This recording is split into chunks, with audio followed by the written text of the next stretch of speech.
40-ലധികം സർക്കാർ സ്ഥാപനങ്ങൾ പ്രവർത്തിക്കുന്ന കെട്ടിടമാണ് പത്തനംതിട്ട മിനി സിവിൽ സ്റ്റേഷൻ. 41 വർഷം പഴക്കമുള്ള സിവിൽ സ്റ്റേഷൻ കെട്ടിടത്തിന്റെ മേൽക്കൂരയിലെ കോൺക്രീറ്റ് ഭാഗങ്ങൾ ഇളകി വീഴുന്ന അവസ്ഥയിലാണ്. കെട്ടിടത്തിലെ കമ്പികൾ തുരുമ്പെടുത്ത നിലയിലാണ്. ഭിത്തിയിൽ തൊട്ടാൽ ചിലപ്പോൾ ഷോക്കടിക്കും. കേരള ഹൈവേ റിസർച്ച് ഇൻസ്റ്റിറ്റ്യൂട്ടിൽ നിന്നുള്ള സംഘം 3 പ്രാവശ്യം പരിശോധന നടത്തി. പക്ഷേ അറ്റകുറ്റപ്പണിക്കുള്ള ഒരു നടപടിയും ഇതുവരെ ഉണ്ടായിട്ടില്ല. വിവിധ ആവശ്യങ്ങൾക്കായി സർക്കാർ ഓഫീസുകളിലേക്ക് എത്തുന്ന സാധാരണക്കാർ കോൺക്രീറ്റ് ഭാഗം ഇടിഞ്ഞ് തലയിലേക്ക് വീഴുമോ എന്ന പേടിയിലാണ് അവിടെ എത്തുന്നത്. പ്രവീൺ പുരുഷോത്തമൻ നമുക്കൊപ്പം ചേരുകയാണ്. Good morning Praveen Purushothaman. കുറെ കാലമായി നമ്മൾ ഈ കോൺക്രീറ്റിനെ കുറിച്ചും കമ്പിയെക്കുറിച്ചും ഒക്കെ പറഞ്ഞുകൊണ്ടേയിരിക്കുകയാണ്. ഇന്ന് നമ്മൾ അവിടെ എത്തുമ്പോൾ എന്താണ് സാഹചര്യം? പുതിയ കെട്ടിടങ്ങൾ ഉണ്ടാക്കിയിട്ടുണ്ടല്ലോ, പിന്നെ നിങ്ങൾ പഴയതിനെ കുറിച്ച് പറയുന്നത് എന്തിനാ എന്ന പല്ലവി നിലനിൽക്കുമോ? ഇവിടുത്തെ അവസ്ഥ എന്താണ്?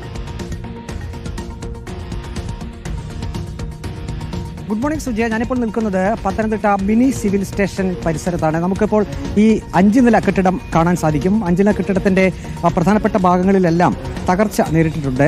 ഇത് 2 കോംപ്ലക്സ് ആയിട്ടാണ് ഇവിടെയുള്ളത്. ഈ കാണുന്നത് 3 പതിറ്റാണ്ടോളം പഴക്കമുള്ള ഒരു കെട്ടിടമാണ്. ഇവിടെയാണ് കോടതി, ഒപ്പം തന്നെ അഗ്രികൾച്ചർ അനക്സ് ഓഫീസ്, സർക്കാർ ക്ലർക്കറുടെ ഓഫീസ്, റവന്യൂ റിക്കവറി ഓഫീസ്, ജില്ലാ പ്രൊബേഷൻ ഓഫീസ്, സഹകരണ ഓഡിറ്റ് അസിസ്റ്റന്റ് ഡയറക്ടർ ഓഫീസ്, അങ്ങനെ 40-ലധികം സർക്കാർ സ്ഥാപനങ്ങൾ പ്രവർത്തിക്കുന്ന ഒരു കെട്ടിട സമുച്ചയമാണ് മിനി സിവിൽ സ്റ്റേഷൻ. ആളുകളൊക്കെ ഇവിടെ വരുമ്പോൾ പരാതി പറയാറുണ്ട്. കോടതിയിൽ എത്തുന്നവരും ഒപ്പം തന്നെ മറ്റ് വിവിധ ആവശ്യങ്ങൾക്കായി സർക്കാർ ഓഫീസുകളിലേക്ക് വരുന്നവരും ഒക്കെ ഒരു പരാതി പറയുന്നത് ഈ കെട്ടിടത്തിൻ്റെ പരിസരത്ത് നിൽക്കുമ്പോൾ അവർക്ക് ഭയം തോന്നാറുണ്ട് എന്നതാണ്.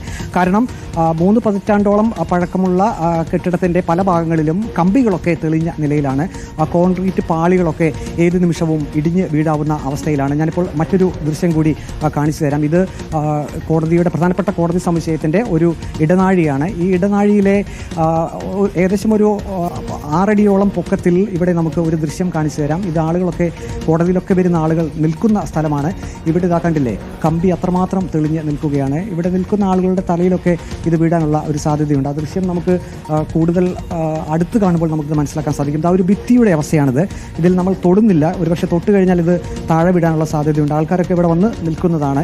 ഇത് കണ്ടില്ലേ, ഈ ഭിത്തിയോട് ചേർന്ന് ഇതിൻ്റെ ആ കോൺക്രീറ്റ് പാളി അടർന്ന് നിൽക്കുകയാണ്. അതേത് നിമിഷവും വേണമെങ്കിൽ ശക്തിയായിട്ടും തൊട്ട് കഴിഞ്ഞാൽ അത് വീഴും. ഇതാ കണ്ടില്ലേ, കമ്പികൾ തെളിഞ്ഞ് നിൽക്കുന്നു. പത്തനംതിട്ട മിനി സിവിൽ സ്റ്റേഷനിലെ ഗ്രൗണ്ട് ഫ്ലോറിലെ ആ നിലയിലെ കെട്ടിടത്തിൻ്റെ മേൽക്കൂരയിലെ ഒരു ഭാഗമാണിത്. തുരുമ്പെടുത്ത കമ്പികളാണ്. അതാണ് ഏറ്റവും അപകടകരമായിട്ടുള്ളൊരു സാഹചര്യം. മഴ പെയ്യുമ്പോൾ ചോർന്നൊലിക്കും. ഇവിടെ ഈ ഒരു കോംപ്ലക്സിൽ മാത്രം ഇത്തരത്തിലുള്ള കാഴ്ചകൾ കാണാൻ സാധിക്കും. ഇന്ന് ഞായറാഴ്ച ആയതുകൊണ്ട് തന്നെ നമുക്ക് മുകൾ നിലയിലേക്ക് ഇപ്പോൾ പ്രവേശിക്കാൻ സാധ്യമല്ല. അവിടെ ഇതിനേക്കാളും രൂക്ഷമായിട്ടുള്ള കാഴ്ചകൾ നമുക്ക് കാണാൻ കഴിയും.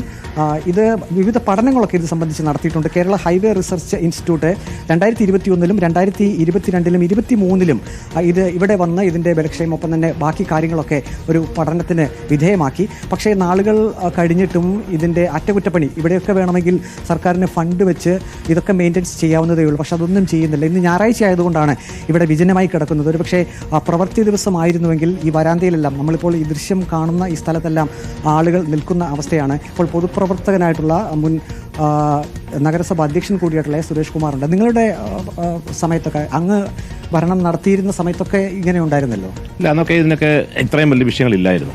പക്ഷേ ഇപ്പോൾ ഇത് ഒരു ദയനീയമായ ഭീകരമായ അവസ്ഥയിലേക്ക് പോയിക്കൊണ്ടിരിക്കുകയാണ്. കാരണം ആയിരക്കണക്കിന് ആളുകളാണ് ഈ മിനി സിവിൽ സ്റ്റേഷനിൽ വന്നുകൊണ്ടിരിക്കുന്നത്. ഇതൊക്കെ നോക്കിയാൽ അറിയാം, മൊത്തം കമ്പി തെളിഞ്ഞു കഴിഞ്ഞു. അത് മാത്രമല്ല, ഇനിയിപ്പോൾ അത് മെയിൻ്റെനൻസ് ചെയ്താൽ പോലും, കാരണം തുരുമ്പിച്ച് കഴിഞ്ഞു. അല്പം എന്തെങ്കിലും ഒന്ന് ഇളകുമ്പോൾ അത് ഒന്ന് കോൺക്രീറ്റ് മറ്റു കാര്യങ്ങൾ ചെയ്ത് കഴിഞ്ഞാൽ പ്രശ്നം പരിഹരിക്കാൻ കഴിയും. ഇപ്പോൾ അതിനപ്പുറത്തേക്ക് മാറിക്കഴിഞ്ഞു. അവിടെ മാത്രമല്ല, ഈ ബിൽഡിങ്ങിൻ്റെ എല്ലാ ഭാഗത്തും ഇവിടുത്തെ ലിഫ്റ്റ് സംവിധാനം എപ്പോഴും കേടാവുകയാണ്. ആളുകൾ പലപ്പോഴും കുടുങ്ങുന്ന അവസ്ഥയിലേക്ക് വരുന്നു.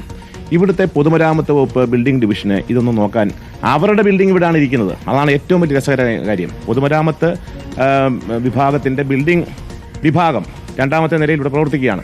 അവരുടെ മൂക്കിന് താഴെ ഉണ്ടായിട്ടുള്ള ഒരു വസ്തുത ഉണ്ടായിട്ട് അതൊന്ന് മനസ്സിലാക്കുവാനോ പരിഹരിക്കുവാനോ അവർക്കും സാധിക്കുന്നില്ല. എന്ന് മാത്രമല്ല, ഇൻഫർമേഷൻ വകുപ്പ് എന്നൊരു വകുപ്പുണ്ട്.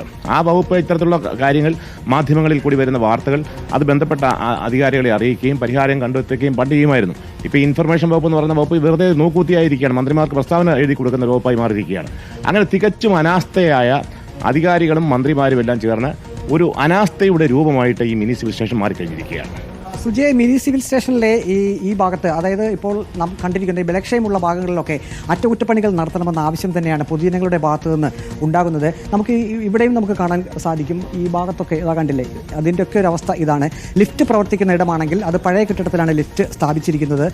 മുകളിൽ നിന്നും ചോർച്ച ഉണ്ടാകുന്നുണ്ട്. പലപ്പോഴും ഈ ഭിത്തിയിലൊക്കെ നമ്മൾ ചാരി നിൽക്കുകയാണെങ്കിൽ കറണ്ട് അടിക്കുന്നു, അല്ലെങ്കിൽ ഷോർട്ട് സർക്യൂട്ട് ചില ഭാഗങ്ങളിലൊക്കെ ഉണ്ടാകുന്നു എന്നൊരു പരാതി കൂടി ആളുകളുടെ ഭാഗത്തു നിന്നും വന്നിരുന്നു. അങ്ങനെ ഏറ്റവും പ്രധാനപ്പെട്ട ഒരു പത്തനംതിട്ട നഗരമധ്യത്തിലെ ഒരു സർക്കാർ കെട്ടിടം, അതാണ് ആ സർക്കാർ കെട്ടിടത്തിന്റെ നിലവിലത്തെ അവസ്ഥയാണ്. ഇതൊക്കെയൊന്ന് കാണണം, ഇതൊക്കെയൊന്ന് പരിഹരിക്കണം. പ്രവീൺ പുരുഷോത്തമൻ, നമ്മൾ വീണ്ടും സർക്കാർ സംവിധാനങ്ങളോട് ആവർത്തിച്ച് പറയുന്നത് ഈ വീഴ്ചകളൊക്കെ ചൂണ്ടിക്കാട്ടുന്നത് പരിഹരിക്കുന്നതിന് വേണ്ടിയാണ്. ഇതൊക്കെ കുറ്റമറ്റതാക്കി നമ്മുടെ ആരോഗ്യ മേഖല, അതുപോലെ തന്നെ നമ്മുടെ പൊതുവായ സർക്കാർ കെട്ടിടങ്ങൾ, അവയുടെയൊക്കെ അവസ്ഥ ഏറ്റവും മികച്ചവയിലേക്ക് എത്തുക എന്ന പോസിറ്റീവായിട്ടുള്ള ഒരു ചിന്ത മാത്രമാണ് നമ്മൾ ഈ ദൃശ്യങ്ങൾ കാണിക്കുന്നതിന് പിന്നിലുള്ളത്. അല്ലാതെ സർക്കാരിനെ ഇകഴ്ത്താനോ ഒന്നുമല്ല. പക്ഷേ ഈ കെട്ടിടങ്ങളിലൊക്കെ അപകടാവസ്ഥയുണ്ട്, വിള്ളലുകളുണ്ട്, അതുപോലെ തന്നെ പരിഹരിക്കേണ്ടതായ പ്രശ്നങ്ങളുണ്ട് എന്നത് ഒറ്റ നോട്ടത്തിൽ വ്യക്തമല്ലേ പ്രവീൺ?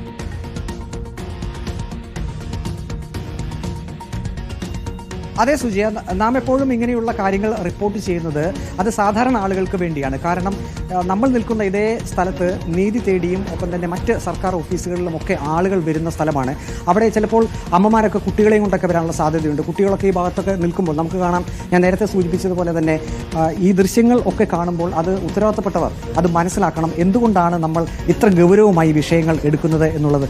ഒരു അപകടം വന്നു കഴിഞ്ഞിട്ട് നാം പിന്നീട് പ്രസ്താവനകൾ ഇറക്കുകയും പിന്നീട് അതിന്റെ പരിഹാരം കാണുകയും ചെയ്തിട്ട് കാര്യമില്ല. അതൊക്കെ അതാണ് നമ്മൾ, അതായത് കൊണ്ടുപോയി നമ്മൾ ഒരു വിളയിൽ കൊണ്ടുപോയി എന്തെങ്കിലും ചെയ്തിട്ട് കാര്യമില്ല. അതുകൊണ്ട് തന്നെ ഇവിടെ ഇപ്പോൾ ഇങ്ങനെ ഒരു പ്രശ്നമുണ്ട് എന്ന് നമ്മൾ ചൂണ്ടിക്കാട്ടുകയാണ്. റിപ്പോർട്ടറിന്റെ ലൈവത്തോൺ തുടരുകയാണ്. പത്തനംതിട്ടയിലെ കാഴ്ചകളാണ് പ്രവീൺ പുരുഷോത്തമൻ പങ്കുവച്ചത്. Thank you Praveen.